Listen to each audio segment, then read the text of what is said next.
Olá, eu sou Andréa Janer, fundadora da Oxygen, que é uma plataforma de conteúdo e inovação, e venho aqui hoje com muito prazer, a convite do Plenai, falar do pilar contexto.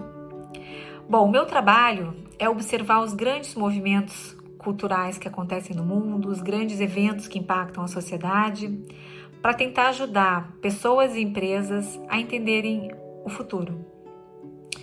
É uma disciplina que muitos chamam de futurismo ou de forecasting, e eu tenho uma visão um pouco diferente disso, porque eu acho que o futuro não é algo estanque que precisa ser desvendado, né? Eu acho que o futuro precisa ser construído.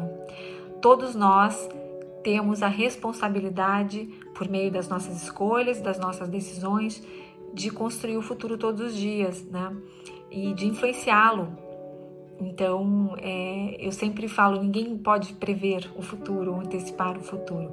A gente precisa se preocupar em construí-lo juntos, né? No entanto, tem alguns fenômenos que precisam ser analisados em profundidade quando eles afetam o mundo como um todo, né? Acho que a pandemia é um deles, né? E quando ela começou, no início de 2020, muitas pessoas a compararam a um Black Swan, a um cisne negro, que é um fenômeno defendido por um autor chamado Nassim Taleb, que ele próprio disse, não, isso não é um Black Swan, porque a pandemia podia ter sido evitada, né? O próprio Bill Gates, num TED Talk de 2015, já tinha alertado a humanidade para a chegada de uma pandemia.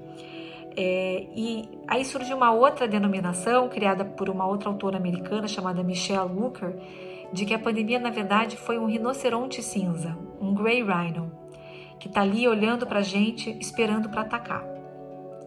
Então, quando a gente entende a pandemia por essa perspectiva, surge naturalmente uma provocação, né? Quais são os próximos rinocerontes cinzas que estão vindo pela frente? Né? Quais são os próximos grandes acontecimentos que podem influenciar o futuro da humanidade? Então, acho que a primeira resposta a essa pergunta é: precisamos de informação e de repertório para entender quais são as grandes questões e as grandes pendências que ficaram no mundo depois desse episódio que foi a pandemia, né, que está sendo a pandemia.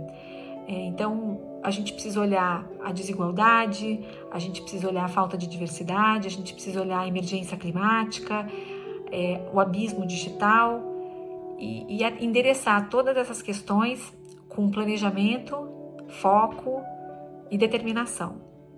E todas elas são contornáveis. Acho que a gente pode evitar que elas cresçam ainda mais se a gente se organizar como sociedade e trabalhar juntos para diminuir todos esses problemas. Então, respondendo a pergunta que o Plenai me fez, que é como a gente pode se organizar para consumir, filtrar e absorver todas essas notícias a informação que a gente está acessando aí nos próximos anos, né? A gente está vivendo um momento que parece tão saturado de informação, né? A gente nunca teve tanto conteúdo ao nosso dispor e fica tão difícil às vezes navegar esse mundo e nos dá muita angústia, muita aflição às vezes não conseguir acompanhar tudo o que está acontecendo, né? Então eu preparei aqui algumas sugestões para vocês, que espero que ajudem vocês a não terem tanto FOMO, né? Tanta angústia de ver tudo isso que está acontecendo. Então, acho que a primeira delas é: preste muita atenção nas fontes de informação que você está consumindo, né? Procure fontes confiáveis, fontes conhecidas. Ali tem sempre uma equipe de jornalistas que vão investigar as notícias a fundo e vão garantir, vão endossar a veracidade daquela notícia. A segunda dica é: não acredite em tudo que você lê, principalmente as notícias que são repassadas via WhatsApp. Confira antes de repassar. Existem sites como a Lupa que são dedicados a checar a veracidade das informações. Então, antes de repassar alguma coisa, confira antes para não ajudar a propagar uma notícia falsa, né? A terceira dica é: procure conversar com alguém que pense diferente de você. Acho que esse é um exercício que a gente deixou de lado e que é um exercício de empatia, né? Tentar entender o ponto de vista do outro, nem que seja para você mesmo formar seus argumentos, né? Mas é importante entender como as pessoas pensam porque isso amplia muito a nossa visão de mundo e pode aumentar realmente os nossos horizontes de uma forma incrível. Outra dica é cuidado com a câmara do eco.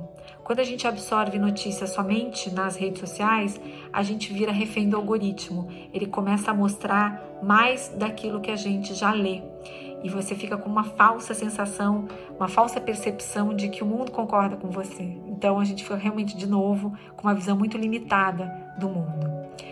Outra dica é: não precisa acompanhar a notícia o dia inteiro, porque a gente acaba às vezes ficando impactado, né? Negativamente impactado por tudo que acontece no mundo.